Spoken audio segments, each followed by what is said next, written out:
Hi everyone and welcome to our training on how to use Zoom.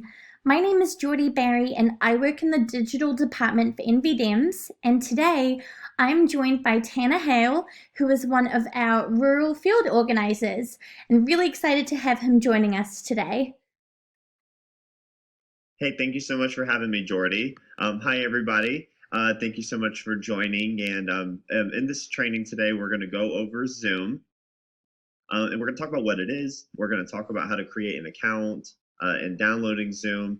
Also assessing some of Zoom settings. And we'll get into scheduling a Zoom call, the functions, and just the best practices to make sure that your events go smooth. So what is Zoom? So Zoom is a video conferencing platform with the ability to see and hear one another. It allows us to chat, we can share our screens, and we can create breakout rooms and do much more. This helps us connect with people all across the state, no matter where they are. Uh, the fortunate thing about Zoom is the unlimited one-on-one meetings with no time limit. So as long as it's just one person versus one person, you are able to speak for however long you want. But with groups 3 or more, it allows for 40 minutes of meeting time. And a free account will be able to host up to 100 participants. So that's really an awesome way for us to engage.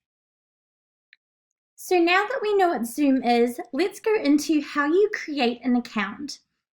So the first thing that you're going to do is open your web browser and go to zoom.us.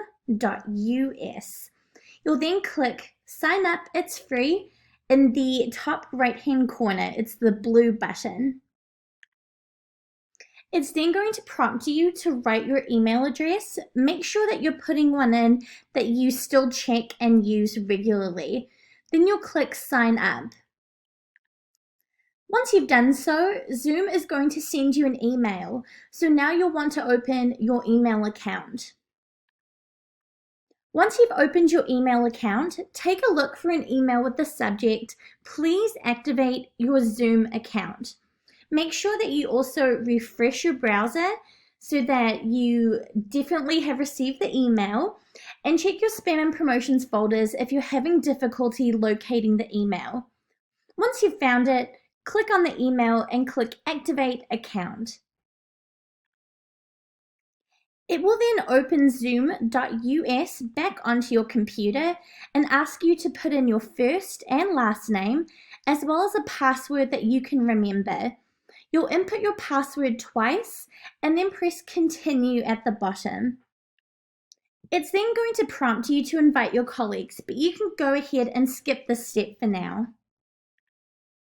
It will then prompt you to start your test meeting, and this is a great opportunity for you to make sure that your camera is working and that your microphone is also working. So go ahead and click Start Meeting Now. Once you've done so, it's going to ask you to give permission for Zoom to open on your computer, so click Allow. Once Zoom has opened, you should be able to see yourself, but if you cannot, hover your mouse over the Zoom screen and the icons will appear at the bottom. As you can see on mine, it says Stop Video because my video is showing. But if your video is not showing, click Start Video, and this will be located in the same place where you see Stop Video. Once you can see yourself, you'll then want to test your microphone. How you can do so is by speaking out loud, and if your microphone is picking up the volume, then it will create a green bar in the microphone icon, which is right next to the camera icon. If you're seeing a green bar move as you're speaking, it means that your microphone is working.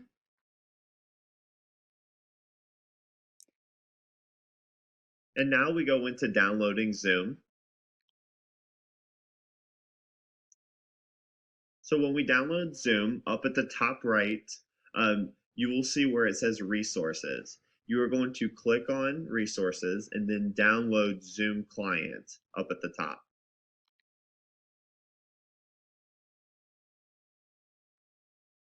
Once you pull up Zoom client for meetings, you will see the blue download button. You will need to click this button to begin the download process to your computer.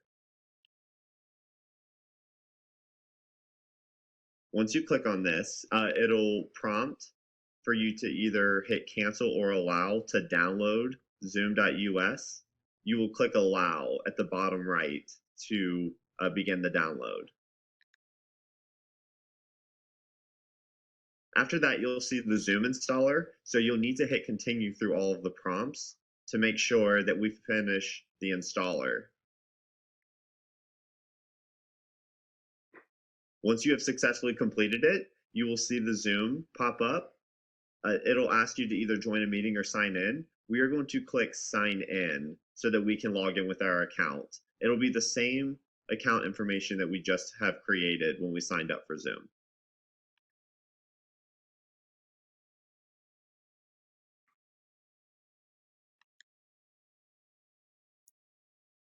And now we go into assessing Zoom and some of the settings and features.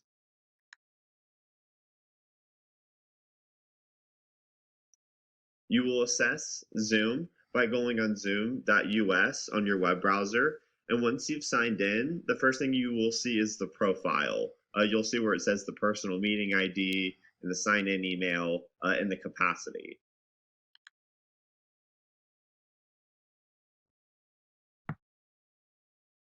If you scroll down, you can see where you can link your email calendar to Zoom. You will go down to where it says connect to calendar and contact service in the light blue. This will make it easier for you to invite others to your Zoom calls and easier for you to put in your own calendar so you can access the meeting easy.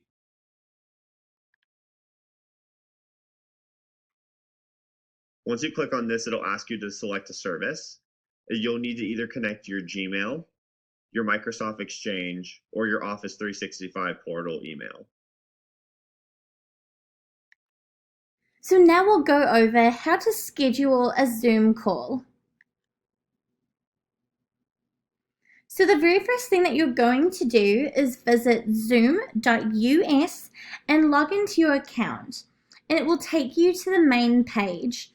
Make sure that meetings is selected on the left-hand side, just so that you can locate where you can click schedule a new meeting. Sometimes it will automatically pop up on profile, so make sure that you've clicked meetings to schedule a new meeting. So for topic, you'll want to pick something that is very brief, but accurately describes your event. So let's say, for instance, you're hosting a phone bank on the east side of Las Vegas. You might put East Las Vegas Phone Bank Wednesday, just so that you can locate your event. For the date and time, that goes under when. So you'll put the date in which you're hosting the event as well as the time in which it starts. For the duration, remember that if you have a basic free account, you can only have a meeting of up to 40 minutes if there are more than 2 people on your call. So keep that in mind when planning the duration of your Zoom event. For meeting password, this should only be used if you want someone to have to input a password in order to access your call. It's not something that's required and sometimes can create some technology issues. So it's really up to you if you decide to create a meeting password or not. It is an automated setting, however, so make sure that you click it off if you do not want a meeting password. Under video, make sure that you click on for both the host and participant. It means that people aren't fumbling around trying to figure out how to turn on their video once they're on the call. It should just pop up automatically. For audio, make sure that you click both, and this means that people can call in to your Zoom call from their phone, or they can also be heard by clicking on your Zoom link on their computer. For meeting options, we recommend that you record the meeting. You can click this, and it means that if people are unable to go on your Zoom call for whatever reason, you can save a copy of that Zoom call to your computer and then send that file to others who missed it. I also recommend that if you're having multiple people on the Zoom call, that you click mute participants upon entry, so that you're not getting a lot of background noise from other people's microphones. If you would like people to be able to join your Zoom call before you, the person that made the Zoom call, has hopped on, make sure that you click Enable Join Before Host. Once you've put in all of your settings, you'll click Save at the bottom. After you've created the event, it's going to take you to a page that shows you all of the event information that you've just put in.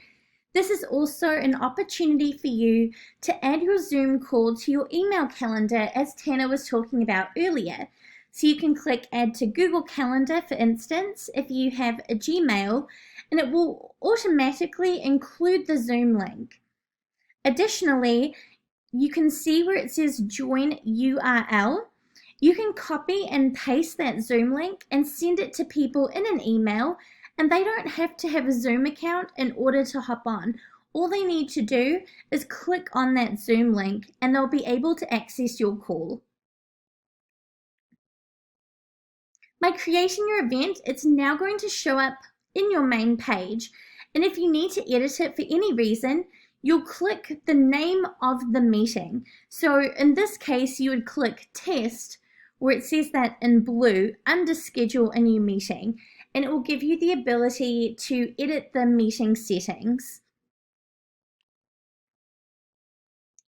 So now that we know how to schedule a Zoom call, we're now going to go into some of its functions.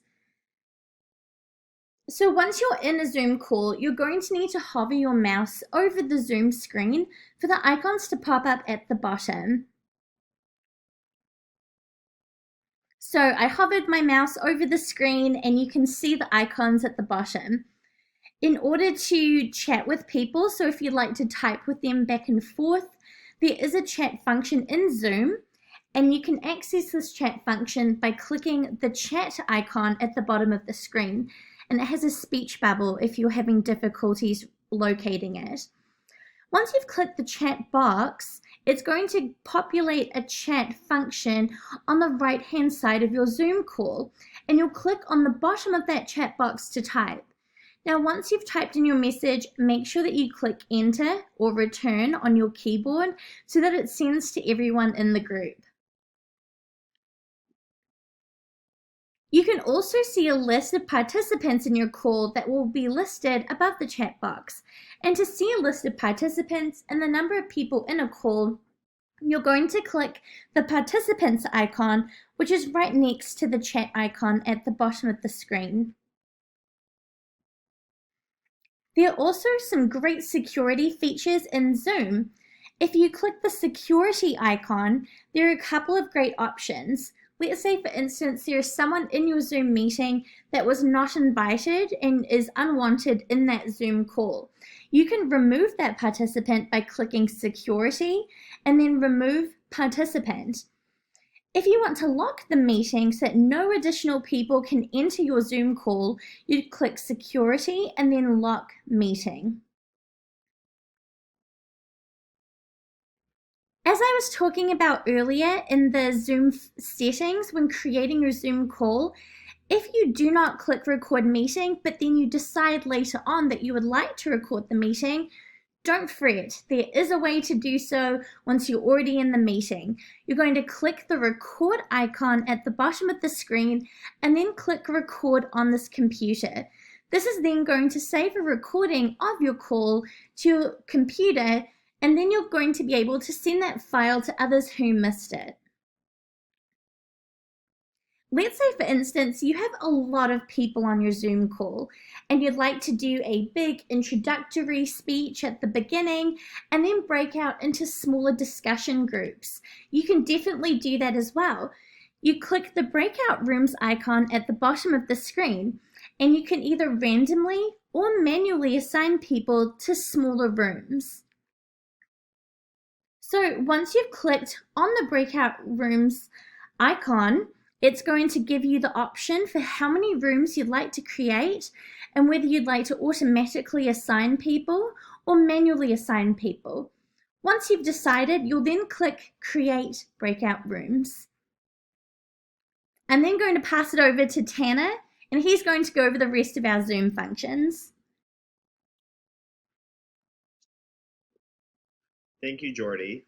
And as far as more of the Zoom functions, you are actually able to make someone a host or a co-host on your own Zoom call. And you'll do so by just hovering your mouse over the participant's name, and you will see where it says more in a blue box.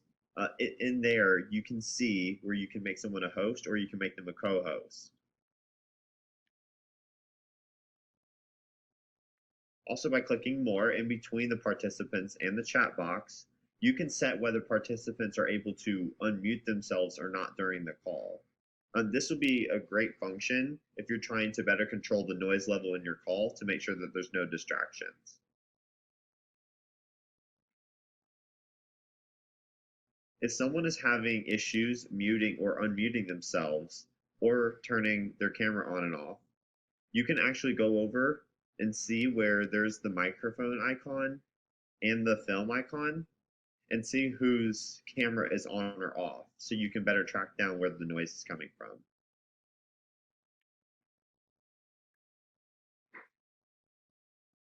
You can also share your screen on Zoom.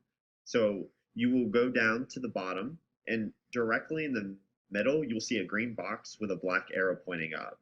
You'll click on this to start sharing your screen.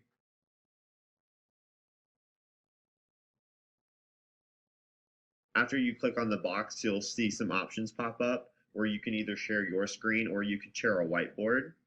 Typically, we'll just be sharing our desktop one screen, but the whiteboard is also used for drawing and everything, but just gives us more options on Zoom to share what we want to share with our group.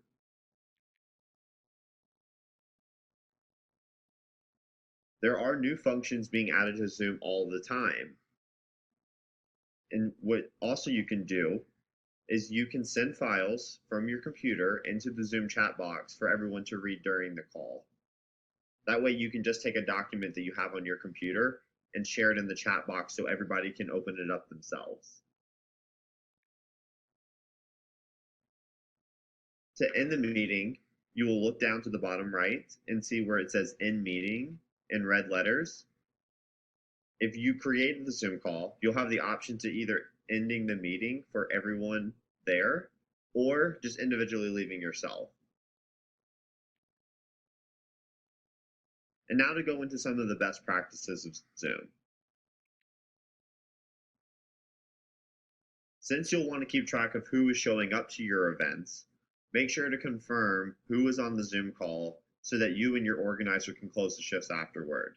This is very important so we know who attended and that we can keep record of that. On basic Zoom calls, you can only have calls of 40 minutes if meetings have 3 or more participants. So keep that in mind when you're planning out your event.